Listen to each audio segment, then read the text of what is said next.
asalaamaaleykum mbokk yi teel a ajjuma ñetti fan ci shawaal muy weeru kori di fukkeelu weer ci atum junni ak ñeenti téeméer ak ñeent fukk ak juróom ci gàddaay yonente bi sallallahu alayhi wa sallam dëppoo fukki fan ak ñaar ci weeru avril ci atum ñaari junni ak ñaar fukk ak ñeent. ñetti fan dafa bokk ci lim yu fàtte yi kon tey ci ajjuma ji rafetul. ñaanuk bis bi yow yàlla nun de noo ngi lay ñaan nga defal nu ak njéggal ak jàmmi àddina ak alaaxira. allahumma inna nasaluka al afwa wal aafiyata fi dunya wal axira.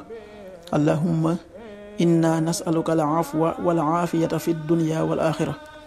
xadiisu bis bi yonent bi sallallahu alayhi wa sallam nee na ku woor weeru koor teg ca juróom benn fan ci weeru kori wi mi ngi mel ne ku woor at mépp. xadiis bi muslim nettali na ko. qaala rasulullahi sallallahu alayhi wa sallam man saama ramadana summa atbaahu sittan min shawalin kaana ka siyaami dëhr. rawaahu muslim.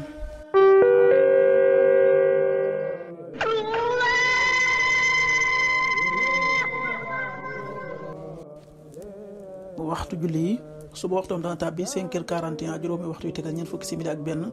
tisbaar 13h35 benn waxtu wu tegal fanweeri simili ak juróom. takkusaan 16h35 ñeenti waxtu yu tegal fanweeri simili ak juróom. timis 19h22 juróom-ñaari waxtu yu tegal ñaar fukki simili ak ñaar.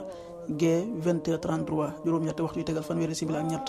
loolu mooy waxtu julli ci Touba ak li ko wër. bu fekkee nekkoo Touba soo ko féetee penku ñaar fukk ak juróom-ñaari kilomètre ju ne wàññil benn simili. soo ko féetee sowwu ñaar fukk ak juróom-ñaari kilomètre ju ne yokkal benn simili. soo ko féetee gànnaar wala Saloum téeméeri kilomètre ju ne yokkal benn simili.